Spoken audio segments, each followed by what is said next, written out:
السلام علیکم۔ Valley of Kings فرعونوں کا قبرستان چاندنی رات کے پراسرار سناٹے میں ڈوبا ہوا تھا۔ جگہ جگہ سلیں بکھری ہوئی نظر آ رہی تھیں اور ان کے درمیان چلتے ہوئے ایک عجیب سی کیفیت کا احساس ہو رہا تھا۔ دردانہ نے مسکراتے ہوئے شبان کو دیکھا اور بولی، شبان، کیا تمہیں یہاں آ کر خوف محسوس ہو رہا ہے؟ خوف؟ شبان نے حیران نگاہوں سے دردانہ کو دیکھا۔ ہاں بھائی، میں اس بات کا اعتراف کیے بغیر نہیں رہ سکتی کہ میرے جسم میں سرد لہریں دوڑ رہی ہیں۔ زمانہ قدیم کی لاکھوں کہانیاں مجھے یاد آ رہی ہیں۔ ہو سکتا ہے تم نے مصر کے ان شہنشاہوں کے بارے میں بہت زیادہ تفصیلات نہ پڑھی ہوں۔ بڑی عجیب و غریب کہانیاں ان سے منسوب ہیں۔ یقیناً میں نے ان کے بارے میں بہت زیادہ معلومات حاصل نہیں کیں، لیکن تھوڑی بہت میں جانتا ہوں۔ مصر کے رہنے والے ایک مخصوص طرز کے عادی تھے اور ان کی زندگی کی عام کہانیاں بھی بہت عجیب و غریب تھیں۔ ہاں، اس پر اسرار مقبرے میں تم جو کچھ دیکھ رہے ہو، کیا ذہنی طور پر اس سے متاثر نہیں ہوئے؟ شبان نے کوئی جواب نہیں دیا۔ وہ دونوں خاموشی سے پراسرار ستونوں کے درمیان سے گزرتے رہے۔ دردانہ در حقیقت دل میں خوف کے ہلکے ہلکے آثار محسوس کر رہی تھی اور کوشش کر رہی تھی کہ اس کے قدم شبان کے قدموں کے ساتھ ہی اٹھیں۔ دور دور تک کسی انسان کا وجود نہیں تھا۔ یقینی طور پر ویلی آف کنگز میں سیاحوں کی جماعتیں آتی رہتی ہوں گی، لیکن یہ اتفاق تھا کہ جس طرف یہ دونوں موجود تھے وہاں ان کے علاوہ اور کوئی نہ تھا۔ گائیڈ کو لینے کی ضرورت پیش نہیں آئی تھی، کیونکہ اس سے پہلے ویلی آف کنگز کا جائزہ لیا جا چکا تھا۔ وہ ایک چوڑے ستون کے عقب سے گزر رہے تھے کہ دفعتاً دردانہ کے کانوں نے کچھ آہٹیں محسوس کیں اور کیونکہ وہ پہلے سے خوف کا شکار تھی، اس لیے سہم کر عقب میں دیکھنے لگی۔ شبان بے خیالی کے انداز میں کئی قدم آگے بڑھ گیا تھا۔ دردانہ ابھی کوئی اندازہ بھی نہیں لگا پائی تھی کہ دفعتاً اسے اپنے سر پر ایک سایہ سا محسوس ہوا۔ اس سے قبل کہ وہ اس چیز کو محسوس کرتی، ایک بڑا سا چوڑا کمبل اس پر آ پڑا۔ اسے کمبل اس لیے کہا جا سکتا تھا کہ اس کے روئیں دردانہ کے چہرے سے ٹکرا کر چبھن پیدا کر رہے تھے۔ دردانہ نے چیخنا چاہا، لیکن اس کا منہ اس طرح دبوچ لیا گیا کہ اس کے منہ سے آواز نہ نکل سکی۔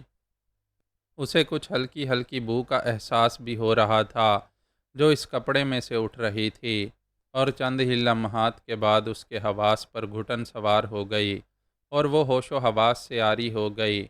ادھر شبان آگے بڑھ کر اس چوڑے ستون کے دوسرے حصے میں پہنچ چکا تھا۔ اس نے محسوس نہیں کیا تھا کہ دردانہ کے قدموں کی چاپ اس کے ساتھ نہیں ہے، اور جب اسے احساس ہوا تو وہ پلٹ کر اس طرف دیکھنے لگا، لیکن پلٹنے کے یہی لمحات اس کے لیے بھی مشکل ثابت ہوئے، کیونکہ دوسرے لمحے اس کی کیفیت بھی دردانہ کی کیفیت سے مختلف نہیں ہوئی تھی۔ شبان کے لیے یہ مشکل نہیں تھا کہ وہ ان لوگوں سے جسمانی طور پر مقابلہ کرے جو اسے کس چکے تھے، لیکن وہ بو جو اس کپڑے سے اٹھ رہی تھی وہ اس کے لیے بھی پریشان کن تھی، اور چند لمحات کے بعد اس کے حواس پر بھی غنودگی سی مسلط ہو گئی۔ وہ یہ احساس نہ کر سکا کہ یہ غنودگی کتنی دیر تک طاری رہی ہے۔ رفتہ رفتہ ہوش و حواس کی دنیا میں واپس آ گیا۔ جب اس کے حواس جاگے تو وہ فوراً ہی اٹھ کر بیٹھ گیا، اور نرم شے جو جسم کے نیچے موجود تھی غالباً فوم کا آرام دہ گدا تھا، لیکن بعد میں اسے یہ احساس ہوا کہ یہ گدا نہیں بلکہ ایک آرام دہ کرسی تھی جو ایک وسیع و عریض ہال میں پڑی ہوئی تھی۔ اس نے دیواروں سے پھوٹتی ہوئی روشنیوں کو دیکھا۔ چھت میں عجیب و غریب قسم کے فانوس لگے ہوئے تھے۔ یہ فانوس چھت میں کسی کنڈے سے نہیں لٹکے ہوئے تھے، بلکہ رنگین روشنیاں چھت سے پھوٹ رہی تھیں۔ شبان کی نگاہیں اس عجیب و غریب جگہ کا جائزہ لینے لگیں۔ ذہن ابھی پوری طرح ساتھ نہیں دے رہا تھا۔ وہ یاد نہیں کر پایا تھا کہ وہ دردانہ کے ساتھ ویلی آف کنگز میں تھا، اور یہ جگہ وہاں سے بالکل ہی مختلف ہے۔ اس کی نگاہیں چاروں طرف بھٹکنے لگیں۔ دیواروں کے ساتھ ساتھ بڑے بڑے سنگی ستون بنے ہوئے تھے، اور ان سنگی ستونوں کے ساتھ انسانی مجسمے کھڑے ہوئے نظر آ رہے تھے، لیکن یہ مجسمے رنگین کپڑوں، رنگین لباس میں ملبوس حسین چہرے والی لڑکیوں کے مجسمے تھے۔ در حقیقت یہ مجسمے ہیں، اگر ہیں تو کس چیز سے بنائے گئے ہیں؟ لیکن اس وقت وہ بری طرح چونک پڑا جب اس نے ان مجسموں کو متحرک دیکھا۔ دونوں لڑکیاں اس طرف سے دوسری جانب جا رہی تھیں۔ تب شبان کے ذہن کو ایک جھٹکا لگا اور وہ اپنی جگہ سے اٹھ کر کھڑا ہو گیا۔ اب پورے ماحول سے شناسائی کا احساس ہو رہا تھا، لیکن اس سے پہلے شاید اس نے یہ جگہ کبھی نہیں دیکھی تھی۔ سنگی ستونوں کے ساتھ دو دو لڑکیاں بہت دور تک کھڑی ہوئی تھیں۔ زمین پر بہت موٹا قالین بچھا ہوا تھا۔ دیواریں حسین و جمیل چیزوں سے آراستہ تھیں، اور سب سے زیادہ انوکھی شے اس کے عقب میں موجود تھی، ایک حسین عورت جو عجیب و غریب لباس میں ایک کرسی پر بیٹھی ہوئی تھی۔ شبان کو محسوس ہوا کہ یہاں جو لڑکیاں نظر آ رہی ہیں اور جنہیں وہ اس سے قبل سنگی مجسمہ سمجھا تھا، در حقیقت اس عورت کی محکوم ہیں۔ وہ اس عورت کا چہرہ دیکھنے لگا۔ بڑے بڑے لمبے گہرے سیاہ گھنے بال اس کے جسم پر بکھرے ہوئے تھے۔ لباس بہت ہی عجیب و غریب تھا، لیکن چہرہ بے حد دلکش۔ شبان متحیرانہ انداز میں کھڑا پلکیں جھپکاتا رہا۔ تب اسے عورت کی مترنم آواز سنائی دی، آگے آؤ، آگے آ جاؤ۔ شبان کے قدم بے اختیار اس کی جانب بڑھ گئے۔ عورت کے سامنے پہنچ کر وہ رکا، لیکن اب اس کے انداز میں جھجک ختم ہوتی جا رہی تھی۔ یہ جو کچھ بھی تھا اس کے لیے ناقابل فہم تھا، لیکن وہ اس سے خوف زدہ نہیں تھا۔ اب خوف کا ہر تصور اس کے ذہن سے نکل چکا تھا۔ عورت اسے مسکراتی نگاہوں سے دیکھتی رہی، پھر اپنی جگہ سے اٹھ کھڑی ہوئی۔ آؤ میرے نزدیک بیٹھو۔ کون ہو تم؟ شبان نے بے خوف لہجے میں پوچھا۔ کیا میں تمہیں بری لگ رہی ہوں؟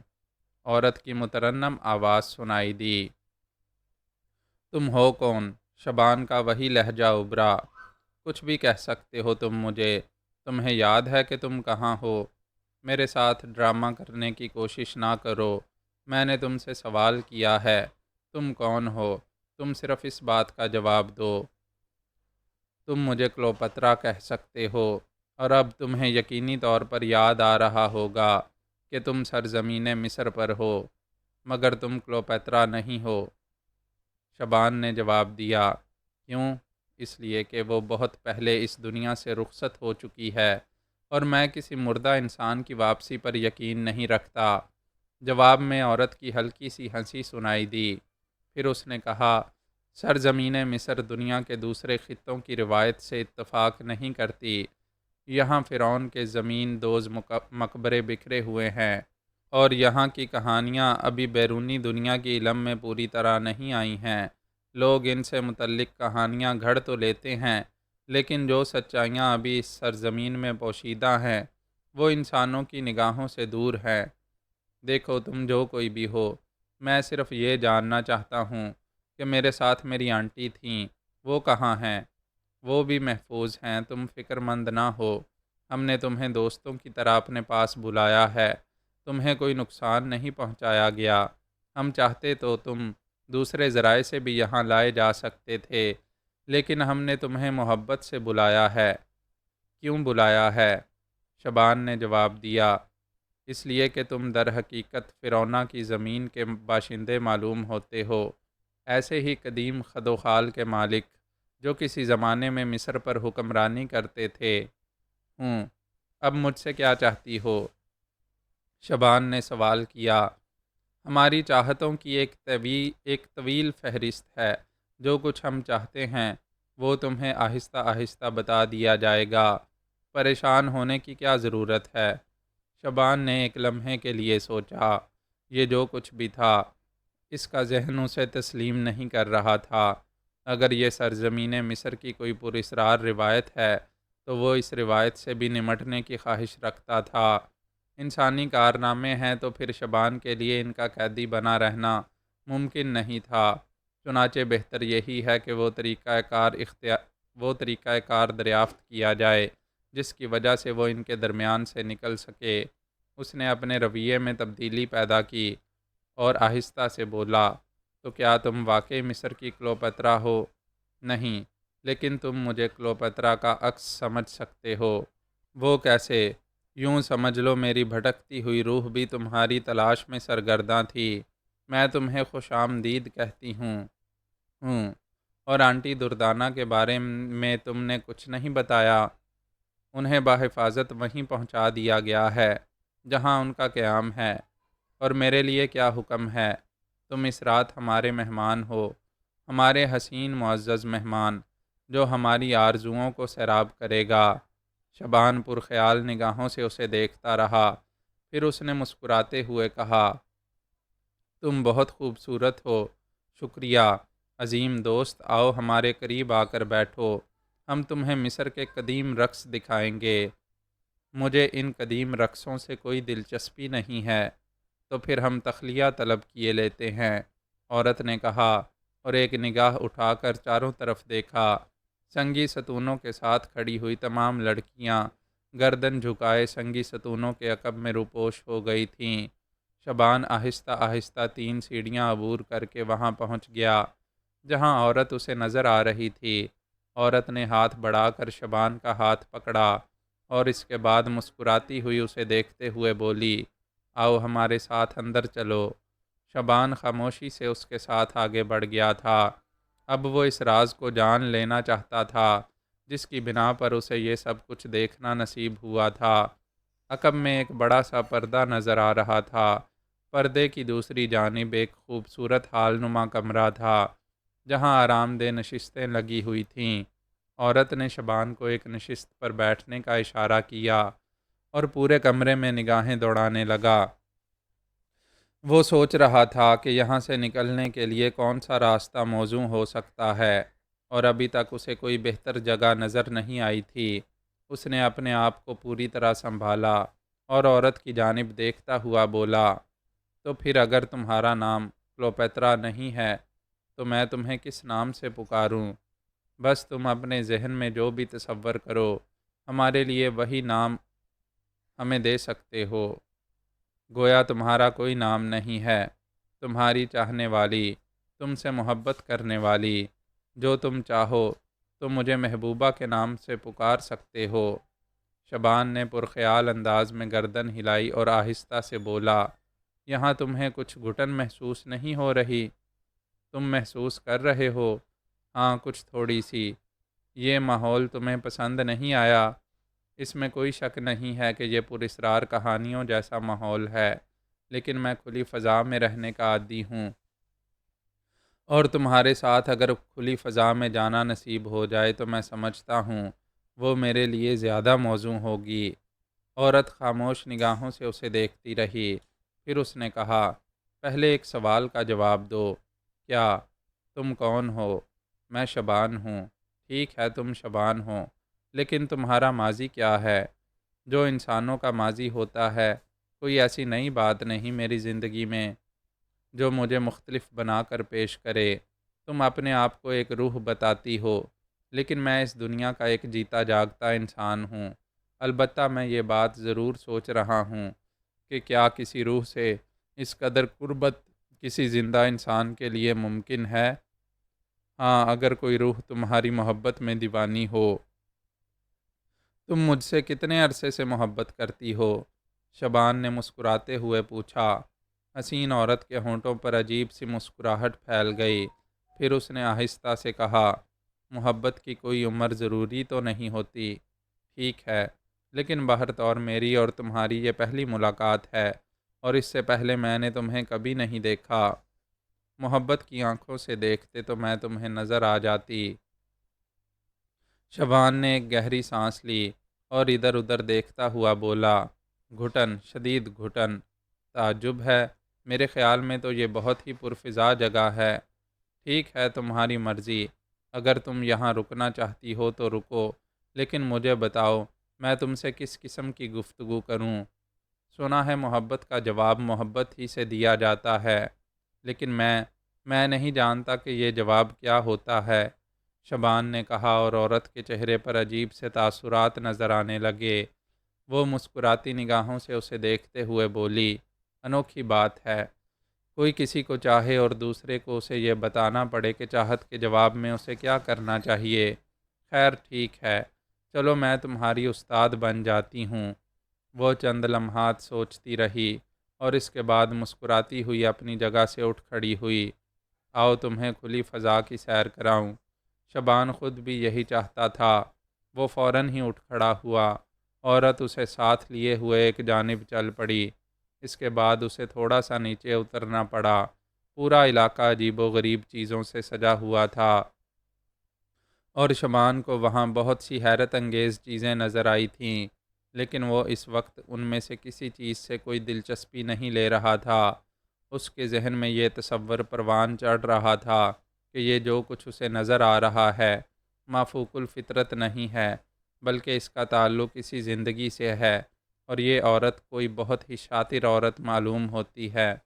دردانہ کے لیے اس کا ذہن پریشان تھا اور سب سے زیادہ فکر اسے اسی کی تھی۔ اس کے ساتھ کیا واقعہ آیا؟ عورت چند سیڑھیاں اترنے کے بعد ایک عجیب سی جگہ پہنچ گئی۔ یہاں اندھیرا چھایا ہوا تھا اور عورت نے اس کا ہاتھ پکڑ لیا تھا۔ پھر شبان کسی ایسی شے پر سوار ہو گیا جو اپنی جگہ سے جنبش کر رہی تھی۔ وہ اندازہ نہیں لگا سکا تھا کہ یہ کیا چیز ہے۔ اندھیرے کی وجہ سے اس صحیح طور پر معلوم نہیں ہو پایا تھا۔ عورت نے اسے ہاتھ پکڑ کر ایک جگہ پہنچا کر کھڑا کر دیا اور اس کے بعد اس نے نہ جانے کیا کیا۔ ایک زوردار آواز ابھری جو پیتل کے کسی گھنٹے پر ضرب لگانے کی آواز تھی۔ فوراً ہی جگہ جگہ ننھی ننھی روشنیاں ہونے لگیں اور ان روشنیوں کے نیچے کچھ سائے متحرک ہو گئے۔ اس کے ساتھ ہی وہ جگہ بھی زور زور سے ہلنے لگی تھی جہاں یہ لوگ آئے تھے۔ تب شبان نے محسوس کیا کہ وہ کسی بڑی اور حسین کشتی میں سوار ہے، اور یہ کشتی عمارت کے نیچے اس طرح سے لائی گئی ہے کہ کہیں سے پانی کو کاٹ کر عمارت کے نیچے پہنچایا گیا اور وہاں اس کشتی کو کھڑا کر دیا گیا۔ وہ متحرک سائے جو اچانک ہی نمودار ہوئے تھے اپنی کوششوں میں مصروف ہو گئے اور کشتی آہستہ آہستہ آگے بڑھنے لگی۔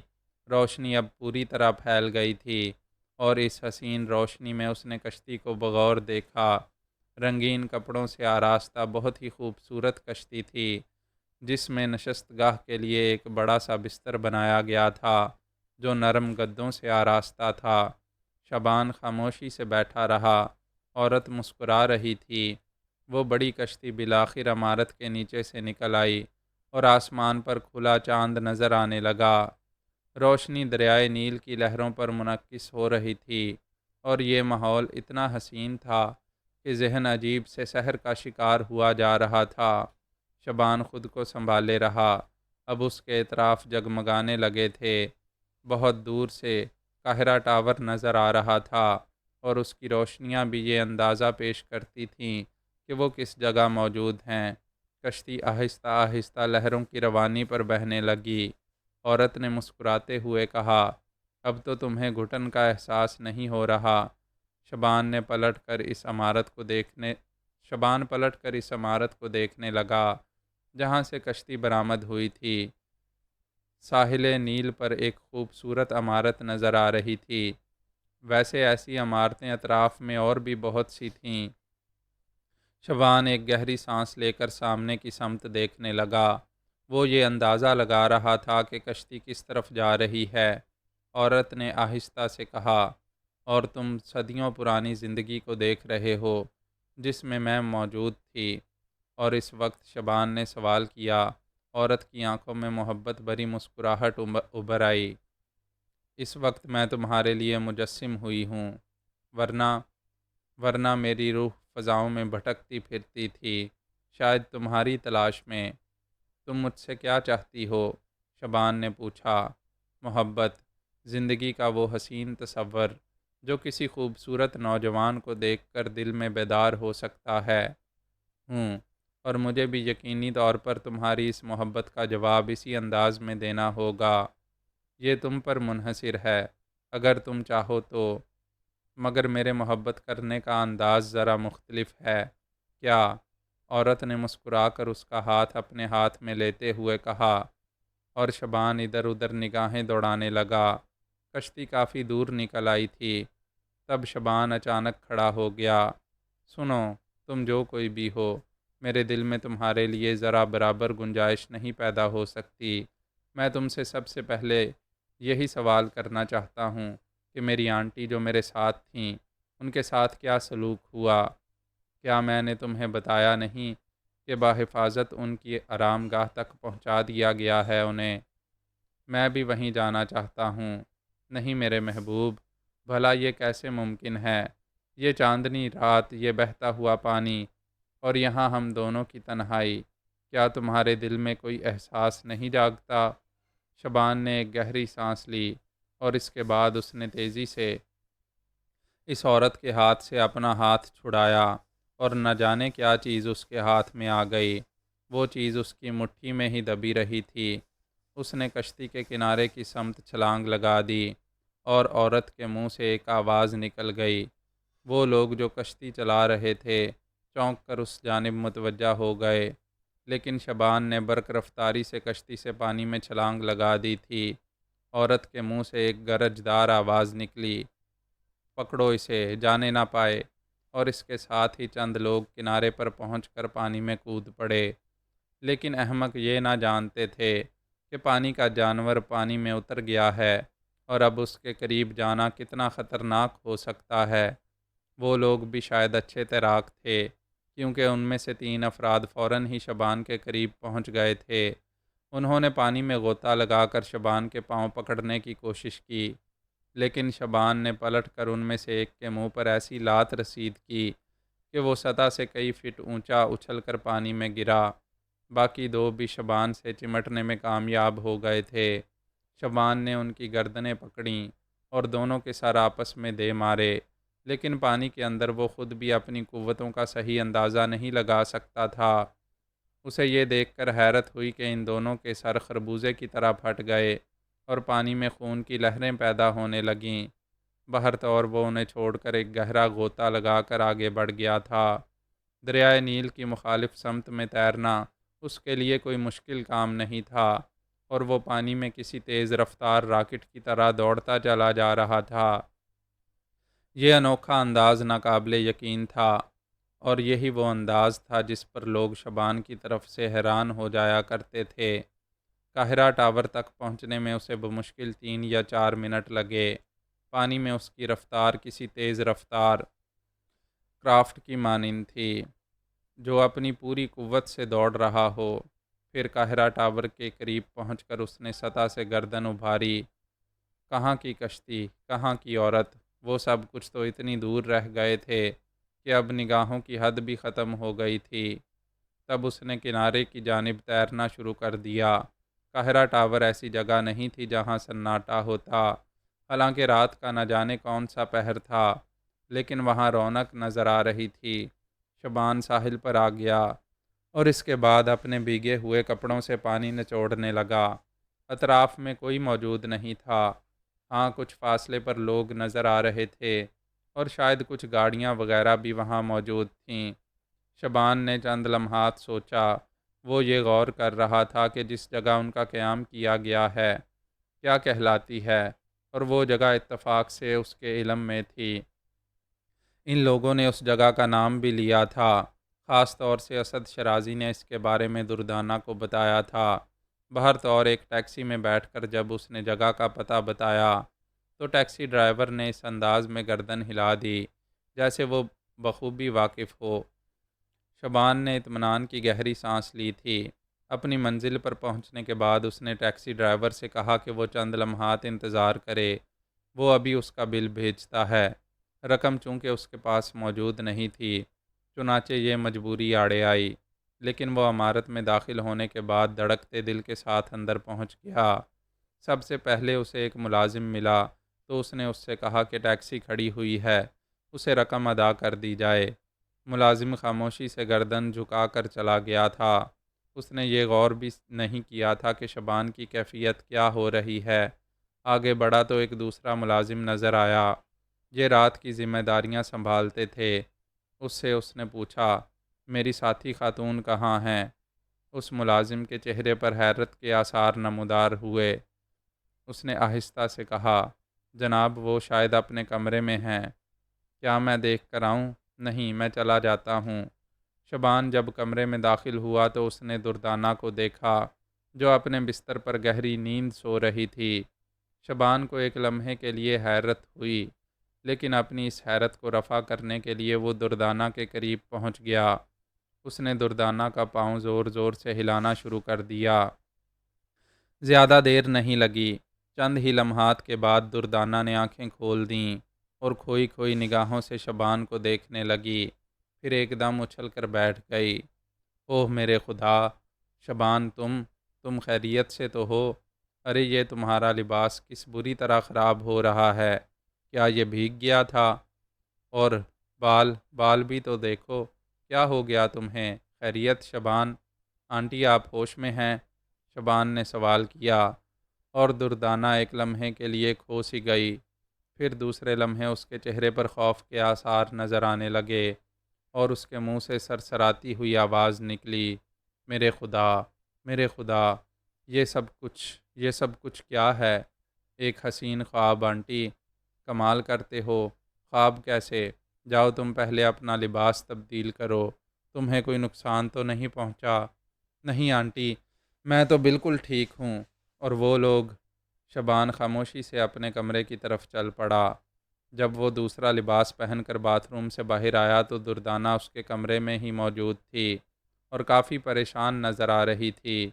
شبان کو دیکھ کر اس نے کہا، آنٹی میرے ساتھ تو بہت دلچسپ واقعہ پیش آئے، بس یوں سمجھ لیجئے میں نے قدیم مصر کا نمونہ دیکھا۔ شبان لطف لے کر کہانی سنا رہا تھا، لیکن دردانہ مضطرب نظر آ رہی تھی۔ اس نے کہا، برائے کرم تم مجھے سنجیدگی سے بتاؤ، اس کے بعد کیا واقعات پیش آئے؟ ایک کشتی جو اس عمارت میں ایسی جگہ کھڑی ہوئی تھی جسے واقعی قابل داد جگہ کہا جا سکتا ہے۔ پانی شاید دریائے نیل سے کاٹ کر اندر لایا گیا تھا اور کشتی اس کی لہروں پر ڈول رہی تھی۔ پھر کچھ ملاح اسے لے کر باہر نکل آئے اور وہ عورت مجھے چاندنی رات کی سیر کرانے لگی۔ بس اس کے بعد، اوہو آنٹی ایک چیز دکھاؤں میں آپ کو؟ شبان نے کہا اور جلدی سے باتھ روم میں داخل ہو گیا۔ عورت کے ہاتھ سے جو شے اس کے ہاتھ میں آئی تھی اس نے اسے جیب میں رکھ لیا تھا اور اس وقت اسے بھول ہی گیا تھا، لیکن چند لمحات کے بعد جب وہ واپس آیا تو اس کے چہرے پر عجیب سے تاثرات تھے۔ اس نے ایک ایسی عجیب و غریب شے دردانہ کے سامنے پیش کی کہ دردانہ کے حلق سے بھی آواز نکل گئی۔ یہ دو انسانی انگلیاں تھیں، لیکن کسی مصنوعی چیز سے بنی ہوئی۔ بہت ہی لطیف قسم کی ربڑ کے دو خول تھے جو انگلیوں کی شکل میں بنائے گئے تھے اور ان کے سروں پر لمبے ناخن بھی نظر آ رہے تھے۔ دردانہ پریشان نگاہوں سے شبان کو دیکھنے لگی، پھر اس نے کہا، یہ کیا ہے؟ آنٹی انہیں دیکھ کر میں بھی اتنا ہی حیران ہوا ہوں جتنی آپ، مگر یہ کہاں سے آئیں تمہارے پاس؟ جب میں کشتی سے کودنے لگا تو اس عورت نے میرا ہاتھ پکڑا اور میں نے اس سے ہاتھ چھڑایا تو اس کے ہاتھ کی یہ دو انگلیاں نشانی کے طور پر میرے پاس آ گئیں۔ مگر آنٹی یہ عجیب نہیں ہیں، نہ تو ان میں ہڈی ہے اور نہ ہی خون، یہ مصنوعی انگلیاں ہیں، دردانہ نے جواب دیا۔ اوہو، بہر طور میرے پاس اس کی یہی ایک پہلی اور آخری نشانی ہے۔ بس یوں ہوا آنٹی کہ اس کے بعد میں پانی میں کود گیا اور اس کے 3 آدمی میرے پیچھے دوڑ پڑے، لیکن آنٹی شاید پھر وہی ہو گیا جو جاپان میں ہوا تھا، یعنی تم نے انہیں قتل کر دیا؟ ہاں آنٹی، میں نے جان بوجھ کر ایسا نہیں کیا تھا، لیکن اب یہ تو نہیں ہو سکتا تھا کہ میں پانی میں رہ کر بھی دوبارہ ان کے ہاتھ آ جاتا۔ دردانہ نے صوفے کی پشت سے گردن ٹکاتے ہوئے کہا، پھر اس کے بعد کیا ہو سکتا تھا آنٹی؟ ظاہر ہے میں یہاں آنے کے لیے تیار ہو گیا اور تھوڑی دیر کے بعد یہاں پہنچ گیا۔ اوہ میرے خدا، یہ واقعہ کیا جاپان میں پیش آنے والے واقعے سے مختلف ہے؟ میرا خیال ہے مختلف ہے آنٹی، شبان نے فلسفیانہ انداز میں کہا۔ کیوں؟ وہاں کا مسئلہ ذرا مختلف تھا اور یہاں کا مختلف۔ مطلب کیا ہے؟ صاف صاف بتاؤ۔ نہیں آنٹی، اس سے زیادہ صاف صاف میں کچھ نہیں بتا سکتا۔ بس یوں سمجھ لیجئے یہ ساری حماقتیں، بے وقوفیاں۔ بس آنٹی، میں اس سے زیادہ کچھ نہیں بتا سکتا آپ کو۔ لیکن ہمیں اسد شیرازی کو یہ بات بتانا ہوگی۔ آپ جو کچھ بھی انہیں بتانا چاہتی ہیں، میں نے کبھی اس سے انکار کیا ہے؟ تم اس عورت کی کچھ اور نشاندہی کر سکتے ہو؟ بس میں نہیں جانتا، تمام عورتیں مجھے یکساں ہی لگتی ہیں آپ کے علاوہ، شبان نے کہا، اور دردانہ حیران ہونے کے باوجود مسکرا دی۔ اس نے انگلیوں کو دیکھتے ہوئے کہا، یہ تعجب خیز ہیں، اور میرے خیال میں اسد شیرازی صاحب کے لیے قابل دلچسپی بھی۔ اس طرح کم از کم وہ یہ اندازہ لگا سکتے ہیں کہ سرزمین مصر کی وہ پر اسرار عورت کون ہے۔ دردانہ نے کوئی جواب نہیں دیا۔ شبان نے کہا، آنٹی، آپ کے ساتھ کیا واقعہ پیش آیا؟ بالکل ویسا ہی جیسا تمہارے ساتھ ہوا تھا۔ کمبل میرے اوپر بھی ڈالا گیا تھا اور اس کے بعد میں بے ہوش ہو گئی تھی، لیکن ہوش تمہارے سامنے ہی آیا ہے۔ میں نہیں جانتی کہ مجھے یہاں تک کس نے پہنچایا ہے اور کیسے پہنچایا، لیکن بہرحال اسی عورت نے آنٹی، اسی عورت نے۔ یہ تم کیسے کہہ سکتے ہو؟ اس نے مجھے بتایا تھا۔ جب میں نے اس سے آپ کے بارے میں پوچھا تو وہ کہنے لگی کہ آپ بخیریت اپنی رہائش گاہ پر پہنچا دی گئی ہیں۔ اس کا مقصد ہے کہ کوئی اتنا ہی واقف کار ہے جو یہ جانتا ہے کہ ہم لوگ یہاں قیام کر رہے ہیں۔ بہت ضروری ہے، بہت ضروری ہے۔ اسد شیرازی صاحب اس وقت عمارت میں موجود بھی نہیں ہوں گے۔ مگر یہ اطلاع۔ آنٹی، آپ بلا وجہ پریشان ہو جاتی ہیں۔ ایک ایسی عورت نے مجھے اغوا کرنے کی کوشش کی جو مجھے اپنے آپ سے محبت کرنے کے لیے مجبور کرنا چاہتی تھی۔ یہ اگر دشمنی کا کوئی ایسا جذبہ نہیں ہے، دشمنی تو اب پیدا ہو گئی ہے، اور اب جب کہ دشمنی پیدا ہو گئی ہے تو آپ اطمینان رکھیں، وہ لوگ میرا کچھ نہیں بگاڑ سکیں گے۔ آپ اتنی پریشان کیوں ہو گئی ہیں؟ آخر کسی مناسب وقت میں شیرازی صاحب کو یہ تمام تفصیل بتا دیجئے۔ دردانہ گہری نگاہوں سے اسے دیکھنے لگی تھی۔ شاہد خان نوجوان آدمی تھا اور زندگی کی ان لطافتوں سے دور نہیں تھا جو اس عمر میں خود بخود پیدا ہو جاتی ہیں۔ اس کے دل میں گدگدیاں پیدا ہو رہی تھیں۔ گرینا اس قدر حسین تھی کہ وہ اس دعوت کو نظر انداز نہیں کر سکتا تھا، اور پھر سسٹر کیرولینا نے بھی اسے وہیں بلایا تھا، چنانچہ وہاں جانے کا جواز بھی موجود تھا۔ اس نے پوری طرح تیاریاں کیں۔ بے شک ذمہ داریاں دامن گیر تھیں، لیکن زندگی کا یہ مسئلہ بھی بہت بڑا تھا۔ اس نے ایک خوبصورت سوٹ زیب تن کیا اور اس کے بعد کیتھولک چرچ کی جانب چل پڑا۔ ذہن میں نہ جانے کیا کیا تصورات پیدا ہو رہے تھے۔ چرچ کی مقدس عمارت کے سامنے پہنچ کر وہ ٹیکسی سے اترا اور اس کے بعد آہستہ سے اندر داخل ہو گیا۔ ایک شخص سے اس نے میڈم کیرولینا کے بارے میں معلوم کیا تو اس شخص نے رہائش گاہ کی جانب اشارہ کر دیا جو چرچ کے نزدیک بنی ہوئی تھی، اور شاہد خان کچھ دیر کے بعد وہاں پہنچ گیا۔ چاروں طرف گہری خاموشی اور سناٹے کا راج تھا۔ روشنیاں مدھم تھیں۔ چرچ کی عمارت کا بڑا دروازہ کھلا ہوا تھا۔ اس نے دستک دی اور چند لمحات کے بعد دوسری لڑکی کورا نے دروازہ کھول دیا اور مسکرا کر اسے اندر آنے کا اشارہ کیا۔ شاہد خان عجیب سے انداز میں اندر داخل ہو گیا۔ کورا اسے لیے ہوئے اندرونی کمرے میں پہنچ گئی تھی۔ یہاں گرینا کے ساتھ سسٹر کیرولینا بھی موجود تھیں۔ گرینا نے کھڑے ہو کر اس کا استقبال کیا اور سسٹر کیرولینا بھی مسکراتی ہوئی بولی، آؤ میرے بچے، تمہاری آمد سے مجھے بے حد خوشی ہوئی ہے کیونکہ تم ہم پر معلومات کے دروازے کھول دو گے۔ گرینا نے کہا، ڈیئر شاہد خان، یہی نام بتایا ہے نا تم نے؟ آؤ بیٹھو، ہم زیادہ تکلف نہیں کرتے، اور تمہاری آمد کا ہم تینوں ہی کو انتظار تھا۔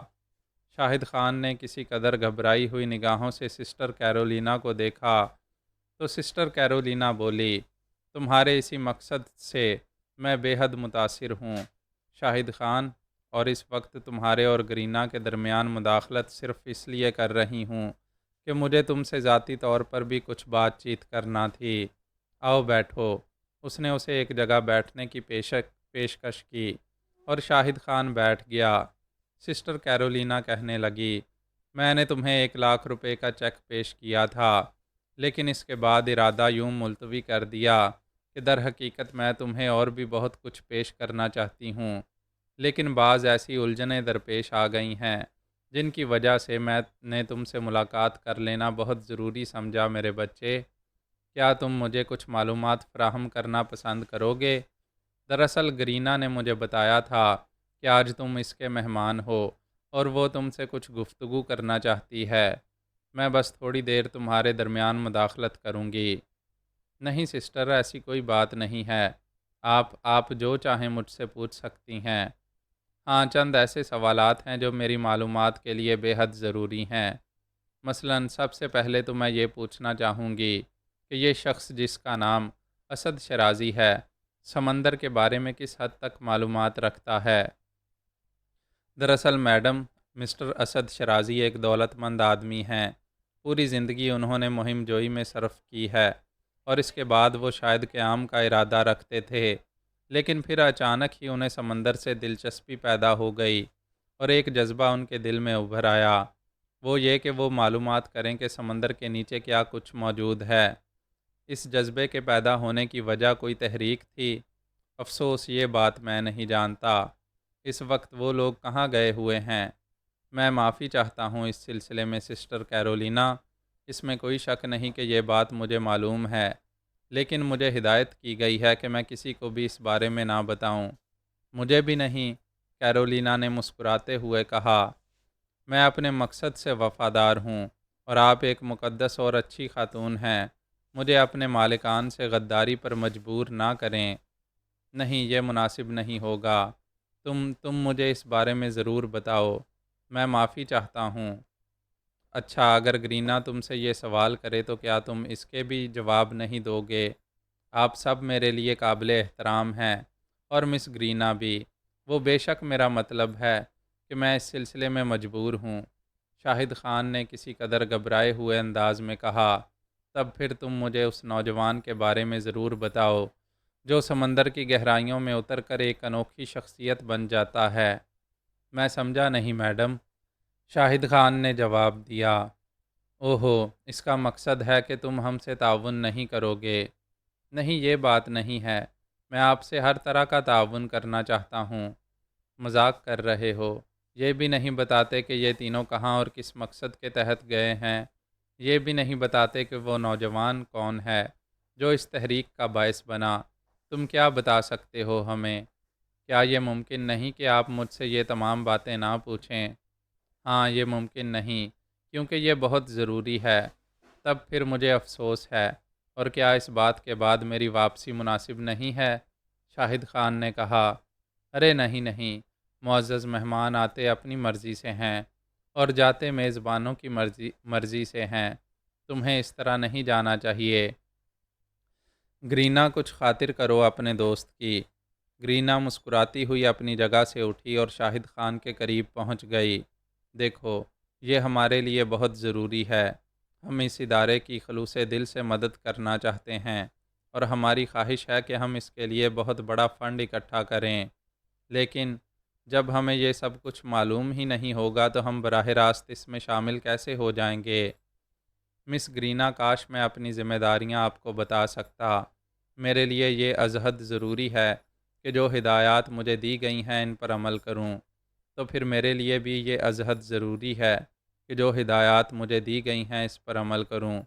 کیا خیال ہے؟ میں سمجھا نہیں، شاہد خان نے کہا، اور گرینا نے ایک رسی نکال کر اس کے سامنے کر دی۔ براہ کرم اپنے دونوں ہاتھ پشت پر کر لو، میں انہیں کسنا چاہتی ہوں۔ شاہد خان کی آنکھیں حیرت سے پھیل گئیں۔ گرینا کے یہ الفاظ کچھ دیر تو اس کی سمجھ ہی میں نہ آ سکے تھے۔ اس نے گھبرائے ہوئے انداز میں کہا، آپ اگر یہ مذاق کر رہی ہیں تو میں معافی چاہتا ہوں، میں اس مذاق کا متحمل نہیں ہو سکتا۔ یہ مذاق نہیں ہے، ہم تم سے ہر قیمت پر یہ معلوم کرنا چاہتے ہیں کہ اسد شرازی کے ذہن میں یہ تحریک کیوں پیدا ہوئی، وہ اس وقت کہاں مل سکتا ہے، اور وہ نوجوان کون ہے اور اس وقت کہاں ہے؟ یہ الفاظ سسٹر کیرولینا نے کہے تھے اور شاہد خان خاموشی سے اٹھ کھڑا ہوا تھا، لیکن وہ سوچ بھی نہیں سکتا تھا کہ گرینا یہ عمل کرے گی۔ جو ہی وہ کھڑا ہوا، گرینا نے ہلکی سی ایک ضرب اپنے پاؤں سے اس کے گھٹنے پر لگائی، اور شاہد کو یوں محسوس ہوا جیسے اس کے دونوں گھٹنے ٹوٹ گئے ہوں۔ اس کی آنکھیں حیرت سے پھیل گئیں۔ وہ جھکا اور گرینا نے اچانک ہی اس کی گردن اپنی بغل میں دبوچ کر دونوں ہاتھوں سے اس کے ہاتھ اس کی پشت پر کر لیے۔ شاہد خان بھونچکا رہ گیا تھا۔ اس میں کوئی شک نہیں کہ گھٹنوں پر لگنے والی ضرب شدید اور انوکھی تھی، لیکن بہرطور وہ نوجوان تھا اور اس کی رگوں میں جوانی کا خون دوڑ رہا تھا۔ ابھی ان لوگوں سے کسی جھگڑے کا تصور تو اس کے ذہن میں نہیں آیا تھا، لیکن جو کوشش ہو رہی تھی اس کے لیے مدافعت ضروری تھی۔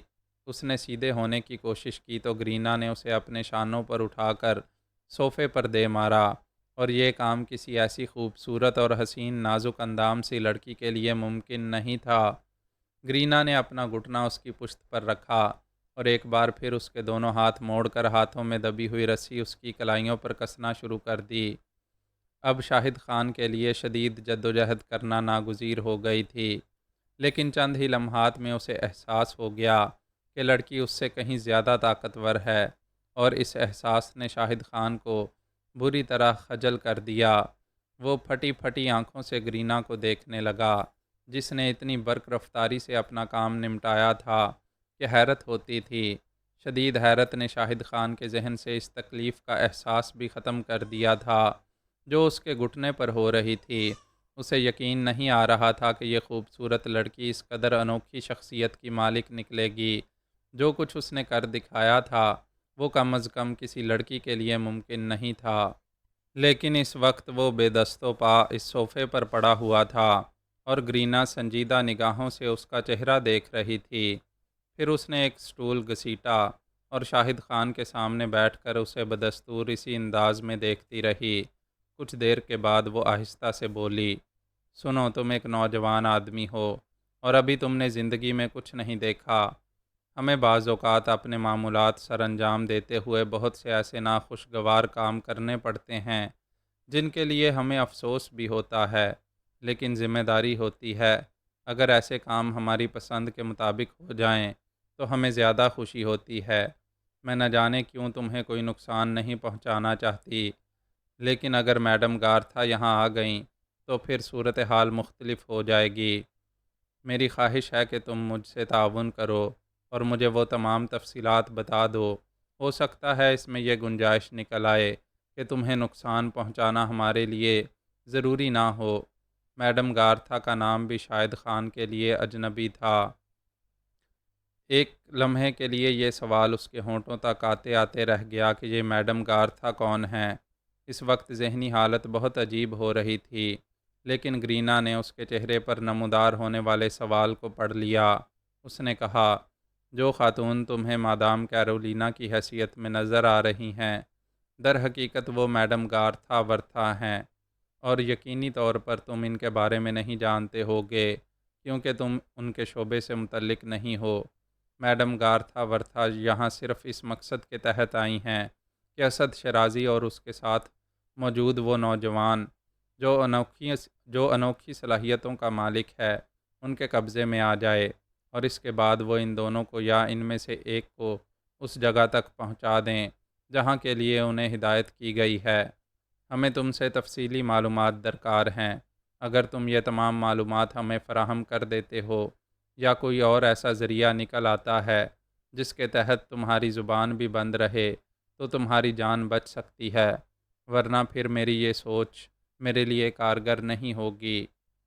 تم نے مجھے دھوکہ دے کر یہاں بلایا ہے۔ یہ مقدس عمارت ایک عبادت گاہ ہے اور یہاں ایسے کھیل نہیں ہونے چاہیے۔ ایک عبادت گاہ میں جرائم پیشہ افراد کا ہونا کیا معنی رکھتا ہے؟ گرینا کے ہونٹوں پر مسکراہٹ پھیل گئی۔ اس نے کہا، بعض اوقات کچھ باتیں بے حد معصومیت کی حامل ہوتی ہیں۔ تمہارے خیال میں ہم نے اپنے مقاصد کی تکمیل کے لیے اس چرچ کا انتخاب کر کے گنہگار ہونے کا ثبوت دیا ہے، یہی بات ہے نا؟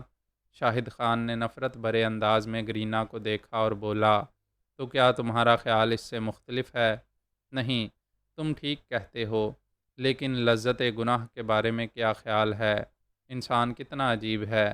کیا تم چرچ کی اس عمارت میں عبادت کرنے آئے تھے؟ سوال بڑا تیکھا، کٹیلا تھا۔ شاہد خان کے منہ سے کوئی جواب نہ نکل سکا۔ چند لمحات کے بعد گرینا نے کہا، ہر شخص حسب توفیق گناہ کرتا ہے۔ تم یہاں میرے پاس آئے تھے مجھ سے ملنے، اور میں تمہارے سامنے ایک راہبہ کی حیثیت سے پہنچی تھی۔ وہ راہبہ جو دنیا ترک کر کے نیکیوں کے راستے پر سفر کرتی ہے۔ تمہیں یہ خیال نہیں آیا کہ تم نیکی کی راہوں پر چلنے والی کسی نوخیز لڑکی کو بھٹکانے کی کوشش کر رہے ہو؟ اس عمارت میں تم عبادت کرنے تو نہیں آئے تھے۔ میں تمہارا تعاقب کرتا ہوا بھی نہیں آیا تھا۔ تمہیں دھوکہ دے کر اپنے فریب میں پھانسنا بھی نہیں چاہتا تھا۔ تم نے مجھے اس قسم کے حالات میں گرفتار کر دیا تھا، اور پھر وہ عورت جسے اب تم گارتھا ورتھا کہہ رہی ہو، ہمارے ادارے کے لیے کچھ دینا چاہتی تھی۔ یہ ہم لوگوں کی ذمہ داری ہے۔ میں نے تو اس وقت بھی 1,00,000 روپے کا چیک وصول کر کے تمہیں رسید دینا چاہی تھی، لیکن سمجھ نہیں سکا تھا کہ تمہارا مقصد کچھ اور ہے۔ شکوے شکایتیں انسان انسانوں سے کرتے ہیں، لیکن بس ان کی ایک حد ہوتی ہے، اور یہ جگہ تمہارے لیے شکایتیں کرنے کی نہیں ہے۔ اب اس کے بعد تمہارے منہ سے جو دوسرا لفظ نکلے گا وہ یہ ہوگا کہ اسد شرازی کہاں ہے، نوجوان کہاں ہے، اور ان لوگوں کا آئندہ پروگرام کیا ہے۔ فرض کرو اگر یہ اس شہر میں نہیں ہیں یا اس ملک میں نہیں ہیں، تو یہ ہمیں کہاں دستیاب ہوں گے؟ اور یہ تمام باتیں فوراً بتانا شروع کر دو۔ سنو، اول تو مجھے ان کے بارے میں تمام تفصیلات معلوم نہیں ہیں، اور پھر تم بہت ذلیل عورت ہو، اور میں تمہارے ساتھ کسی قسم کا تعاون نہیں کروں گا۔ زیادہ سے زیادہ تم مجھے مار دو گی، یہی کرو گی نا؟ ارے نہیں نہیں، یہ سب کچھ معلوم ہونے سے پہلے بھلا تمہیں مارنا کیا معنی رکھتا ہے؟ ہاں، یہ دوسری بات ہے کہ تم اپنی زندگی کے لمحات کم کرتے جا رہے ہو۔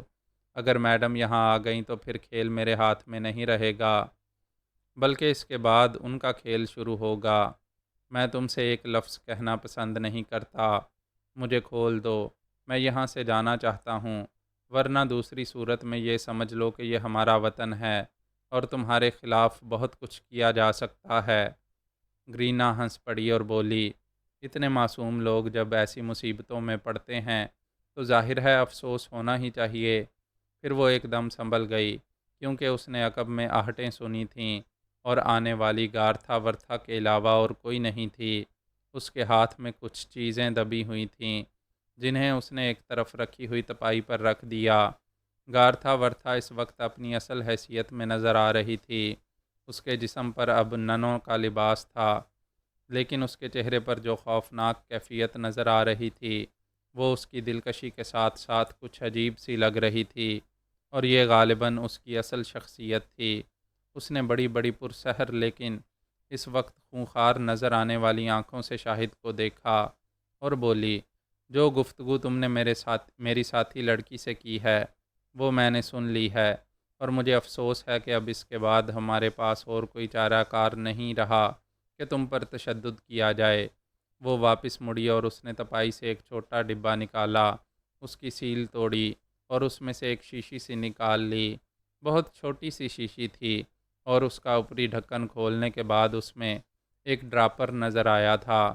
شاہد خان حیران نگاہوں سے اس ڈراپر کو دیکھ رہا تھا۔ گارتھا ورتھا نے آگے بڑھ کر ڈراپر کے کچھ قطرے زمین پر گرائے، اور اس کے بعد شاہد خان کے بالکل قریب پہنچ گئی۔ کیا تم زبان کھولنا پسند کرو گے اور مجھے میرے سوالات کے جواب دو گے؟ ہرگز نہیں۔ ٹھیک ہے۔ اس نے ڈراپر سے ایک قطرہ شاہد خان کے پاؤں کے انگوٹھے پر ٹپکا دیا۔ شاہد خان کی نگاہیں بے اختیار انگوٹھے کی جانب متوجہ ہو گئیں۔ اسے ایک عجیب سی ٹھنڈک کا احساس اپنے پاؤں کے ناخن پر ہوا تھا، اور وہ حیرت سے گارتھا ورتھا کے اس مشغلے کو دیکھنے لگا تھا، لیکن دفعتاً ہی اسے یوں محسوس ہوا جیسے اس کا یہ انگوٹھا ٹھنڈا ہوتا جا رہا ہے، اور پھر یہ کیفیت تمام انگلیوں میں سرایت کرنے لگی، اور آہستہ آہستہ پاؤں میں یہ تکلیف بڑھنے لگی۔ بس یہی لگ رہا تھا جیسے پورا پاؤں گلتا جا رہا ہے۔ اس کی نگاہیں اپنے پیر پر جمی ہوئی تھیں، اور وہ اپنے پاؤں کے رنگ کو نیلا ہوتے ہوئے دیکھ رہا تھا۔ اذیت سے اس کے حلق سے آوازیں نکلنے لگیں اور وہ ہونٹ بھینچ کر اپنی اس تکلیف کو برداشت کرنے لگا۔ گارتھا نے فوراً ہی ایک اور ڈبہ اٹھایا اور اس میں سے ایک سفید رنگ کا پاؤڈر نکال کر شاہد خان کے پاؤں پر چھڑک دیا۔ اس کا رد عمل بھی حیرت ناک تھا۔ چند ہی لمحات کے بعد وہ تکلیف ختم ہو گئی اور شاہد خان کی کیفیت آہستہ آہستہ بحال ہونے لگی۔ گارتھا نے کہا، اس کے بعد اس دوا کے چند قطرے میں تمہارے دونوں پیروں پر ڈال دوں گی اور پھر تمہارے شانوں پر اور اس کے بعد تمہارے پورے جسم پر۔ اس سے اگر تمہیں کوئی تکلیف ہوئی ہے تو یہ تمہارے بدن میں پھیل جائے گی اور اس کے بعد صرف تمہاری زبان الفاظ ادا کرے گی۔ یہ تکلیف ان الفاظ کو مربوط نہ ہونے دے گی، لیکن میں کوشش کروں گی کہ ان سے اپنا مطلب نکال سکوں، اور اس کے باوجود اگر تم نے زبان نہ کھولی تو میرا دوسرا عمل بہت خطرناک ہوگا۔ اس تپائی پر جو کچھ تم دیکھ رہے ہو وہ دنیا کے عجائبات میں شمار کیا جا سکتا ہے۔ سائنس نے بڑی آسانیاں پیدا کر دی ہیں اور میں ان آسانیوں سے پورا فائدہ اٹھاتی ہوں۔ شاہد خان سخت پریشان ہو گیا تھا۔ بات یہ نہیں تھی کہ وہ کوئی غداری کرنے جا رہا تھا، اتنا اسے علم تھا کہ اسد شرازی جن افراد کے ساتھ مصر گیا ہے وہ اس کے مشن میں اس کا ساتھ دینا چاہتے ہیں، لیکن راز کی کوئی ایسی بات نہیں تھی جو بہت زیادہ اہمیت کی حامل ہو۔ اس نے ذرا ٹھنڈے دل سے سوچا، جو کچھ یہ خوفناک عورت کہہ رہی تھی، اگر در حقیقت اس پر عمل کر ڈالے تو بھلا زندہ رہنے کے کیا امکانات ہیں؟ زندگی بچانا تو ضروری ہے۔ اس کے پاس اس کے سوا اور کوئی چارہ کار نہیں تھا کہ جو کچھ اسے معلوم ہے وہ انہیں بتا دے۔ چنانچہ اس نے ٹھنڈی سانس لے کر کہا، کیا تم اس بات پر یقین کر سکتی ہو کہ جو چیز تمہارے لیے بہت بڑی اہمیت کی حامل ہے میں نے اس پر کبھی غور بھی نہیں کیا؟ میرے باس اسد شرازی سمندر کے بارے میں معلومات حاصل کر کے انسانیت کی بہتری کے لیے کچھ کرنے کا جذبہ رکھتے ہیں، اور اس جذبے کو بین الاقوامی پیمانے پر بھی بہت سراہا جا رہا ہے۔ وہ اپنے طور پر سمندری معلومات حاصل کرنے کے لیے مختلف لوگوں سے رابطہ قائم کرتے رہتے ہیں اور لوگ ان کی مدد کرتے ہیں۔ وہ نوجوان جو ان کا ساتھی ہے کون ہے؟ اگر تم شبان کی بات کر رہی ہو تو شبان اسد شرازی کا لے پالک ہے، اور اسد شرازی اس سے اپنی اولاد ہی کی طرح محبت کرتے ہیں کیونکہ انہوں نے شادی وغیرہ نہیں کی۔ اس نوجوان کی اس سے زیادہ کوئی حیثیت نہیں ہے۔ گارتھا ورتھا شاہد خان کی آنکھوں میں دیکھ رہی تھی اور غالباً اسے اس بات میں بھی مہارت حاصل تھی کہ کسی کی آنکھوں میں وہ اس کی سچائی کا جائزہ لے سکے۔ اس سلسلے میں شاہد خان جو کچھ کہہ رہا تھا درست ہی کہہ رہا تھا۔ یقینی طور پر شبان کے بارے میں دوسرے لوگوں کو تفصیلات نہیں معلوم ہوں گی، اور یہ بات قرینے کے آس تھی کہ اسد شرازی نے اس نوجوان کے بارے میں تفصیلات کسی کو نہ بتائی ہوں، صرف اس تصور کے ساتھ کہ کہیں دوسرے لوگ اس کی جانب متوجہ نہ ہو جائیں۔ بلا شبہ ابتدا سے جو رپورٹ گارتھا تک پہنچی تھی اس کے تحت گارتھا ورتھا ہی کے ادارے نے، بلکہ اگر اوشن ٹرائیر کا نام لیا جائے تو زیادہ موزوں ہوگا، نوجوان کے حصول کے لیے کئی کوششیں کی تھیں اور اس میں ناکام رہے تھے۔ اس کا مطلب ہے کہ اسد شرازی نے اپنے ساتھیوں تک کو اس کے بارے میں کوئی تفصیل نہیں بتائی۔ بہرطور اس نے شاہد خان کی باتوں پر یقین کر لیا اور کہا، تم نے اس نوجوان کے اندر کوئی خاص خوبی پائی؟ میری اس سے کبھی کوئی ملاقات براہ راست نہیں ہوئی، بس ایک آدھ بار ہی اسے دیکھا گیا ہے۔ وہ یہاں ہمارے اس ادارے میں بھی نہیں آتا۔ پتہ نہیں تمہارے لیے وہ کیوں اہم ہے؟ ہمارے لیے وہ کیا ہے اس کی تفصیل ظاہر ہے عام ذہنوں میں نہیں آ سکتی۔ ان دنوں وہ لوگ کہاں ہیں؟ وہ مصر گئے ہوئے ہیں۔ مصر کیوں؟ مصری نژاد امیر ارتقا ہاشمی اسد شرازی کے ساتھ اس مسئلے میں تعاون کر رہا ہے، اور اسد شرازی صاحب اس کے ساتھ کسی مہم پر جانے کا ارادہ رکھتے ہیں۔ اور کون ہے ان کے ساتھ؟ میں نہیں جانتا، لیکن کچھ دن قبل ارتقا ہاشمی یہاں آیا تھا، کیپٹن ایڈگر مورالس کو اپنے ساتھ لے کر چلا گیا تھا۔ یہ کیپٹن ایڈگر مورالس کون ہے؟ میں اس کے بارے میں بھی کچھ نہیں جانتا۔ ہو سکتا ہے وہ اسد شرازی کا ساتھی ہو۔ خوب، بہت خوب، تو وہ لوگ مصر میں ہیں۔ ہاں، کہاں؟ قاہرہ میں، اور یقیناً امیر ارتقا ہاشمی کے مہمان ہوں گے۔ وہ ویسے اس شخص کے بارے میں تم کچھ اور تفصیلات بتا سکتے ہو؟ نہیں، میں تم سے پہلے بھی کہہ چکا ہوں کہ میں اس بارے میں زیادہ نہیں جانتا۔ میں صرف ادارے کا معمولی سا ملازم ہوں اور اس وقت یہاں عارضی طور پر نگراں بنا دیا گیا ہوں۔ میری معلومات اس ادارے کے بارے میں ہیں۔ ادارے کو چلانے والوں کے بارے میں مجھے صرف اتنا ہی معلوم ہے کہ وہ کون لوگ ہیں، اس سے زیادہ کچھ نہیں۔ اور یہ بات تم خود جانتی ہو کہ ایک عام آدمی کو اس سے زیادہ کیا تفصیلات معلوم ہو سکتی ہیں؟ افسوس کی بات تو یہی ہے کہ میری یہ کوشش ناکام رہی اور مجھے کوئی ایسا شخص نہیں مل سکا جو مجھے اس بارے میں زیادہ تفصیلات بتائے۔ ویسے تم پورے دعوے سے کہہ سکتے ہو کہ وہ نوجوان جس کا نام تم نے شبان لیا ہے اس وقت اسد شرازی کے ساتھ ہی ہے۔ ہاں، شاہد نے دانت پیستے ہوئے کہا، اور گارتھا ورتھا ہنسنے لگی۔ پھر بولی، بہت زیادہ جھلا گئے ہو مجھ پر۔ تم نے راہباؤں کا روپ دھار کر جو گندا کام کیا ہے وہ ناقابل معافی ہے۔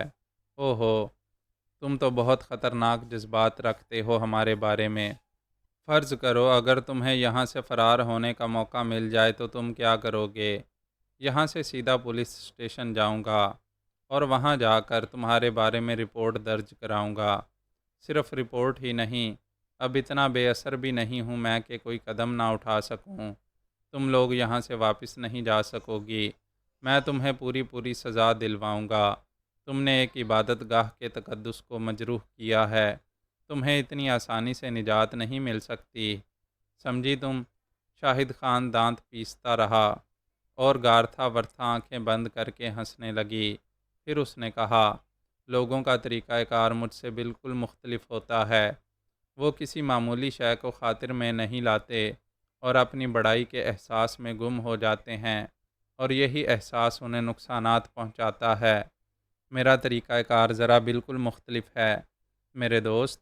میں ہر اس شے کو مٹا دینا پسند کرتی ہوں جس کے لیے میرے ذہن میں کوئی تردد رہے، کوئی احساس رہے، کوئی خوف رہے کہ کہیں اس کے ذریعے مجھے کوئی نقصان نہ پہنچ جائے۔ حالانکہ تم میرے لیے ایک حقیر چیونٹی کی حیثیت رکھتے ہو اور یہ چیونٹی مجھے ذرہ برابر نقصان نہیں پہنچا سکتی، لیکن اس کے باوجود میں اپنی فطرت کے تحت چیونٹی سے بھی محتاط رہنا چاہتی ہوں۔ اچھا کیا تم نے میرے سامنے سچ بولا۔ شاید میرے دل میں تمہارے لیے کوئی نرم گوشہ نمودار ہو جاتا، لیکن اب یہ ممکن نہیں ہے۔ اسی وقت گرینا اور گارتھا ورتھا چونک پڑیں۔ عقب سے انہیں دروازے کے قریب کچھ آہٹیں سنائی دی تھیں جو یقینی طور پر غیر مانوس تھیں۔